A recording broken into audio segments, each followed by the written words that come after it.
الحمد لله والصلاة والسلام على سيدنا محمد وعلى آله وأصحابه أجمعين. الحمد لله والصلاة والسلام على سيدنا محمد وعلى آله وأصحابه أجمعين. أما بعد، فأعوذ بالله من الشيطان الرجيم. بسم الله الرحمن الرحيم. يا أيها الذين آمنوا كتب عليكم الصيام كما كتب على الذين من قبلكم لعلكم تتقون. صدق الله العظيم. اللهم صل على سيدنا محمد النبي الأمي وعلى آله وأصحابه وسلم. اللهم صل على سيدنا محمد وعلى آل سيدنا محمد وبارك وسلم. میرے معزز مسلمان بزرگوں، عزیز بھائیوں، رمضان المبارک کا یہ مقدس مہینہ اہل ایمان کے لیے نیکیوں کے لحاظ سے موسم بہار ہے۔ اہل ایمان کی صحت، روحانی تربیت، دینی زندگی کی تازگی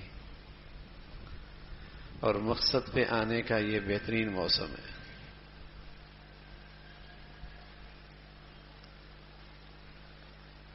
خوش نصیب لوگ اس مقدس مہینے میں وہ کچھ پا لیتے ہیں کہ انہیں اللہ تعالی کی ولایت نصیب ہو جاتی ہے، ولی بن جاتے ہیں۔ ولی کی ایک نشانی ہے،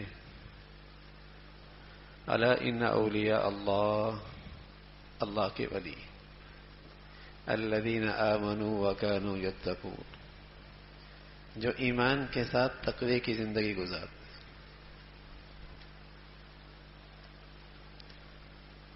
رمضان بڑھیا گزر جائے تو وہ اہل ایمان کو تقوی کی دولت دے کے جاتا ہے۔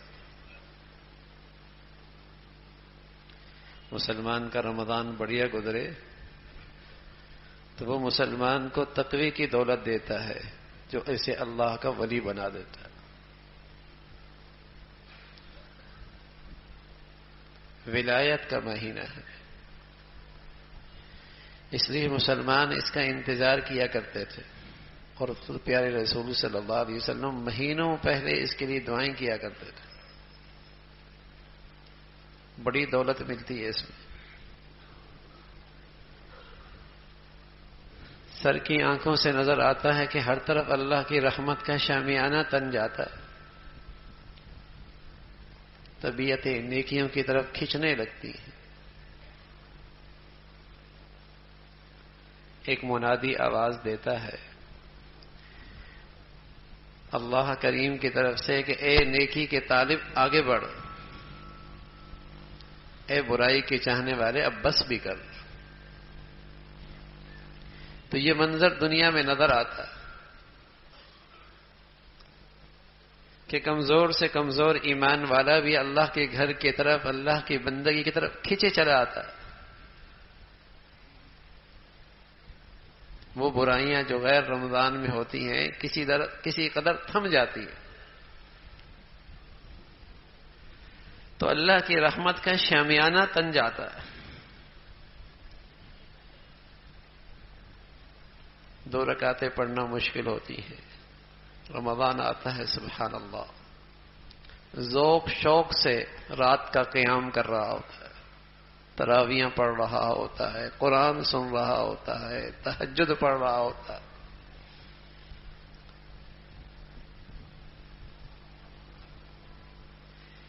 تو یہ سب اللہ کی رحمت کا نزول، اس کے یہ ثمرات، نتائج نظر آتے ہیں۔ اب رمضان بڑھیا گزر جائے، کاروباری لوگ اپنی سیزن میں کچھ اہداف مقرر کرتے ہیں۔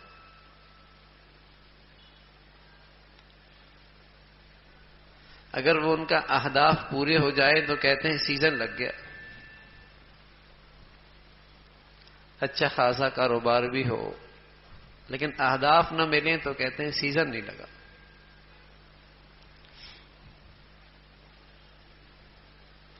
تو رمضان میں سحری مبارک، تراویح مبارک، روزہ مبارک، نوافل مبارک، لیکن ہدف بھی مل جائے لعلکم تتقون کہ تم پرہیزگار بن جاؤ، تمہارے اندر تقوی کی شمع روشن ہو جائے،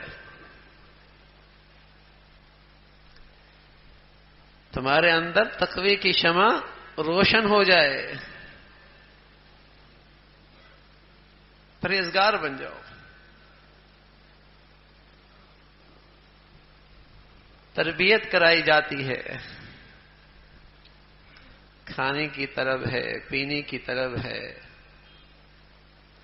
خلوت بھی ہے، تنہائی بھی ہے، نہ قانون کی رسائی ہے، کسی انسان کی نظر ہے، لیکن حلال کھانے سے بھی پرہیز کرتا ہے.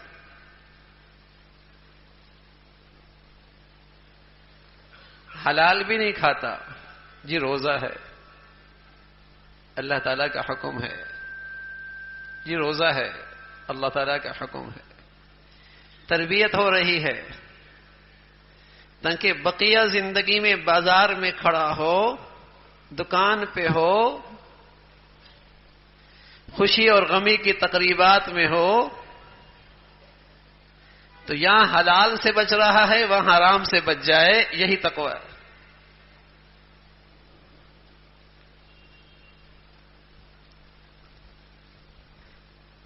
یہاں حلال سے پرہیز کرائی جا رہی ہے، ازواجی تعلق نہیں، کھانا حلال نہیں، پینا حلال ہے لیکن نہیں پینا، حلال سے روکا جا رہا. تربیت ہو جائے، ایمانی زندگی کو صحت نصیب ہو کہ بقیہ زندگی میں اس کا یہ ایمان اسے حرام سے روک سکے، برائی سے روک سکے. روحانی صحت، ایمانی صحت، دینی زندگی کی تازگی ہو جائے. سبحان اللہ.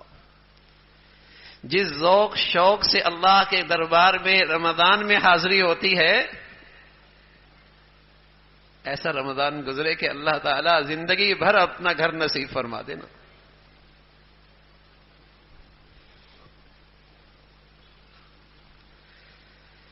دینی زندگی کی تازگی ہے، مقصد پہ آنے کا یہ مہینہ ہے.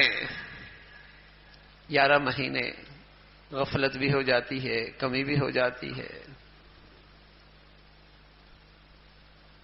بھول بھی جاتے ہیں، شیطانی اثرات سے بھی متاثر ہو جاتے ہیں. اللہ تعالیٰ رمضان دے دیتا، اور یہ اس کا کرم ہے، اس کی مہربانی ہے، اس کی رحمت ہے. اور پھر ایسی گھڑیاں دے دی، ایسے اوقات دے دیے کہ بہانے ہیں نوازنے کے. اس لیے پیارے رسول صلی اللہ علیہ وسلم کے سامنے جب جبرائیل امین نے بد دعا کی اور جبرائیل امین کہنے لگے بعد من ادرک رمضان فلم یغفر له، حضور علیہ الصلوۃ والسلام فرمانے لگے قلت آمین، قلت آمین. جبرائیل امین نے بد دعا فرمائی کہ اے اللہ اس شخص کو ہلاک کر دے، ہمیشہ کے لیے خیر سے دور کر دے، جو رمضان پائے اور پھر بھی بخشش نہ ہو. اللہ کے نبی صلی اللہ علیہ وسلم نے فرمایا اے اللہ اس بد دعا کو قبول کر لے. جبریل امین کی بد دعا پیارے نبی صلی اللہ علیہ وسلم کی اس پہ قبولیت کی سفارش، ایسے بد نصیب آدمی کی ہلاکت میں کیا شک ہے. آپ علیہ الصلوۃ والسلام فرمایا کرتے تھے فإن الشقی من حرم فیہ رحمت اللہ عز وجل، بد نصیب ہی ہو سکتا ہے، وہ بد نصیب ہی ہو سکتا ہے وہ شقی ہو سکتا ہے جو اس رمضان کے اندر بھی اللہ کی رحمتوں سے محروم رہے. بد نصیبی ہو سکتی. رحمتوں کا مہینہ، برکتوں کا مہینہ، مغفرتوں کا مہینہ، اللہ کی طرف سے نوازشات کا مہینہ، قدم قدم پہ اللہ کی طرف سے عطاؤں کے وعدے، پھر کوئی محروم ہو.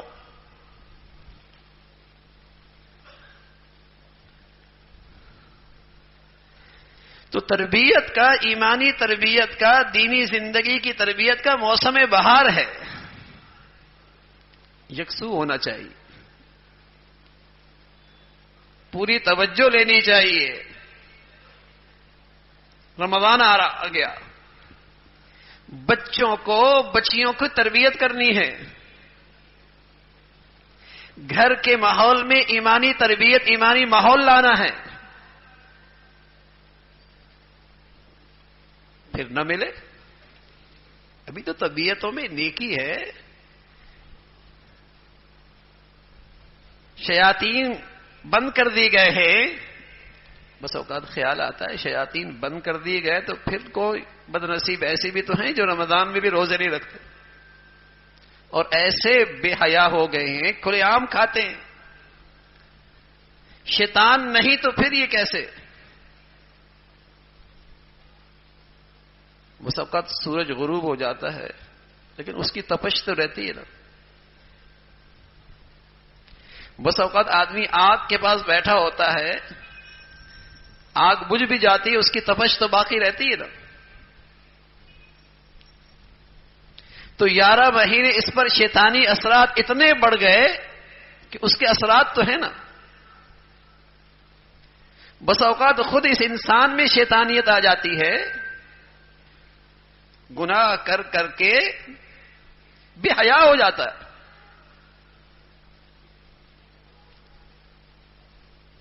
پہلے ہندو بھی حیا کرتے تھے کہ مسلمانوں کا روزہ ہے، اس لیے کہ مسلمانوں کو خود اس مہینے کا بڑا تقدس کا لحاظ تھا. معصوم بچے جو روزہ نہیں رکھ پایا کرتے تھے وہ بھی گھر میں کسی کونے پہ چھپ کے روزہ ہے، تقدس ہے رمضان کا. لیکن اب ایسے بے حیا ہے، کھلے عام کھاتے، کھلے عام پیتے ہیں.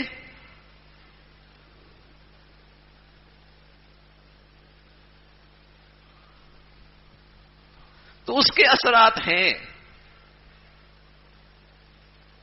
تو یہ تربیت کا مہینہ ہے، شیاطین کی کمی ہے، اس کے اثرات انہی لوگوں پر ہیں جو بہت ہی سرکش ہے. تو اپنے بچوں کی تربیت کرائی جا سکتی، اپنی بچیوں کی تربیت کی جا سکتی ہے. کہ مسلمانوں کا مہینہ تربیت کا آ گیا. نیکی کا شوق، اور سب سے بڑھ کر میرے عزیزوں کہ اس مہینے میں پرہیزگاری کی مشق بہت بری بات ہے، بڑی محرومی ہے. کہ روزہ رکھ لیا، حلال سے رک گیا، حرام سے پھر بھی باز نہ آیا، تو ایمانی صحت کیسے ملے گی؟ روحانی تربیت کیسی ہوگی؟ کہ روزہ رکھا، حلال نہیں پیا، حلال نہیں کھایا، لیکن آنکھوں سے حرام پھر بھی دیکھ رہا ہے، بد نظری ہے، بد نگاہی ہے، زبان سے فحش گفتگو ہے، غیبت ہو رہی ہے. اللہ کے نبی صلی اللہ علیہ وسلم کی خدمت میں ایک خاتون کو لایا گیا، یا رسول اللہ اس کو بہت روزہ لگ رہا، بہت روزہ لگ رہا. فرمایا اسے قے کرواؤ. جب اس نے قے کی تو اس کے اندر گوشت کے ٹکڑے، تازہ خون. یا رسول اللہ یہ کیا؟ فرمایا روزہ تو رکھا ہے لیکن یہ غیبت سے نہیں رکی. اَيُحِبُّ أَحَدُكُمْ أَن يَأْكُلَ لَحْمَ أَخِيهِ مَيْتًا فَكَرِهْتُمُوهُ. پانی نہیں پی رہا، حلال نہیں کھا رہا، مردار کھا رہا ہے. روزے میں مردار کھا رہا ہے. روزہ رکھا ہے لیکن حرام کمانے سے باز نہیں آیا, حرام لین دین سے باز نہیں آیا. تو ایسے تو اس بیچارے پر رمضان 30 سال سے آ رہے, 40 سال سے آ رہے ہیں, اس کی زندگی میں تو کوئی فرق نہیں آیا. وہ جو ہم کہہ رہے ہیں کہ رمضان صحت کا مہینہ ہے, رمضان روحانی تربیت کا مہینہ ہے, رمضان ایمانی تازگی کا مہینہ ہے, رمضان آیا اور چلا گیا. مسجدیں بھری پھر خالی ہو گئی. کچھ اہتمام نظر آیا پھر مسجدیں ویران ہونے لگی.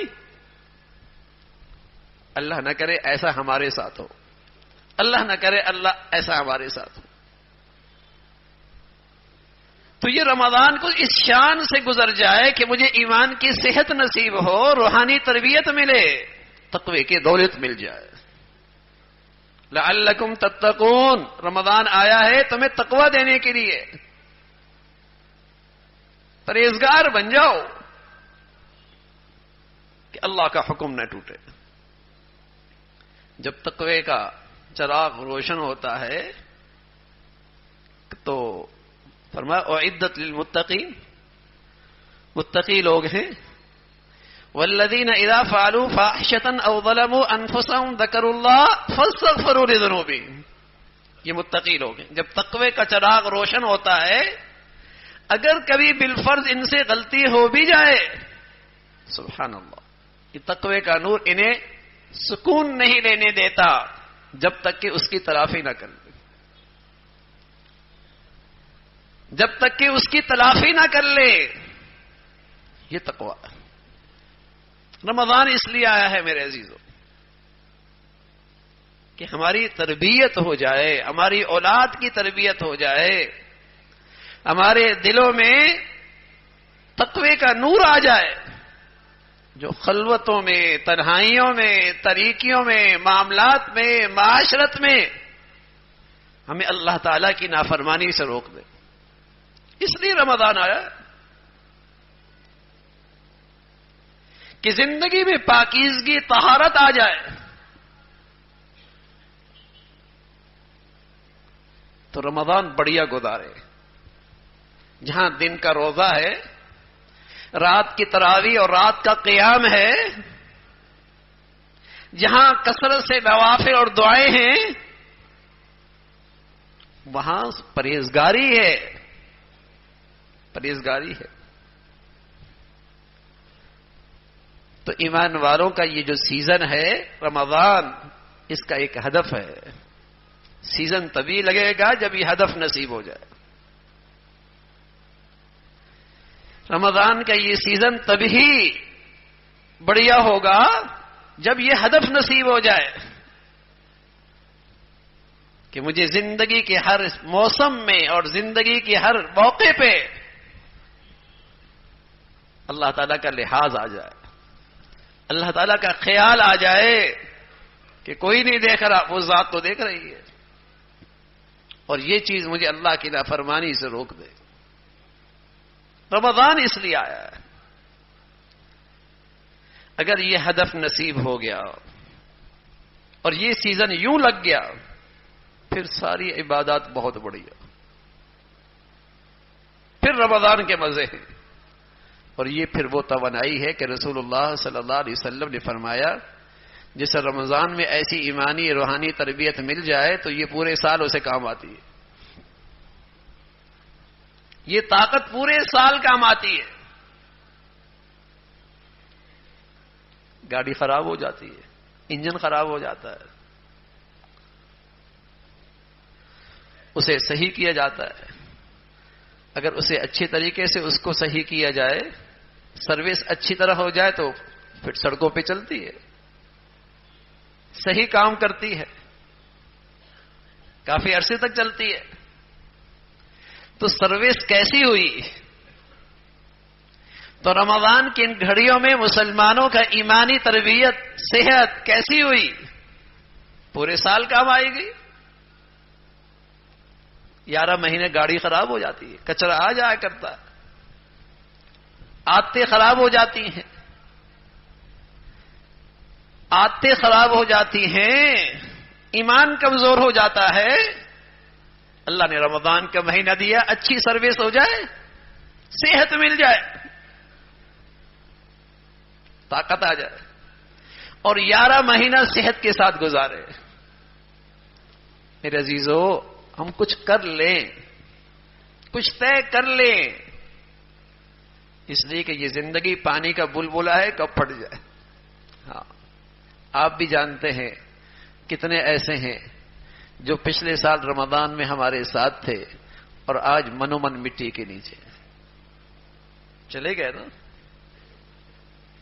ہمارے نبی صلی اللہ علیہ وسلم فرمایا کرتے تھے، نماز یوں پڑھو جیسے تمہاری زندگی کی آخری نماز ہو.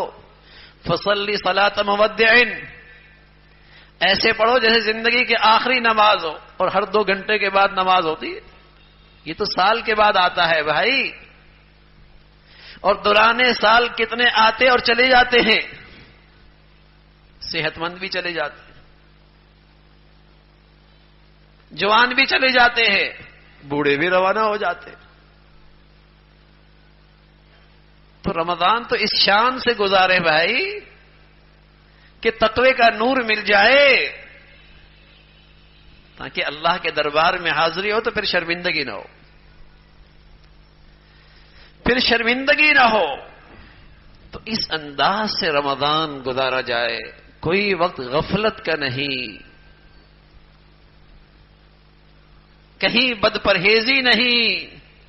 کتنی بھی اچھی آپ غذائیں کھائیں، کتنی بھی اچھی غذائیں استعمال کریں، روزہ بڑھیا، تلاوت بڑھیا، صدقہ بڑھیا، خیرات بڑھیا، ایسی صحت کی آپ بڑی بڑی غذائیں کھائیں، لیکن اگر بد پرہیزی بھی ساتھ کریں گے صحت کی گارنٹی کوئی نہیں. تو روحانی اور جسمانی، روحانی اور ایمانی صحت کے لیے جہاں بڑھیا غذا ہے، رات کا قیام ہے، تہجد ہے، تراویح ہے، روزہ ہے، وہاں ساتھ ساتھ پرہیزگاری بھی ہو کہ اللہ کی نافرمانی نہ ہو، اللہ کا حکم نہ ٹوٹے، تاکہ اللہ تعالیٰ یہ مقدس مہینہ ہم سب کے لیے روحانی ایمانی صحت کا ذریعہ بنائے. اللہ عمل کی توفیق نصیب فرمائے. آخر دعوانا الحمد للہ رب العالمین.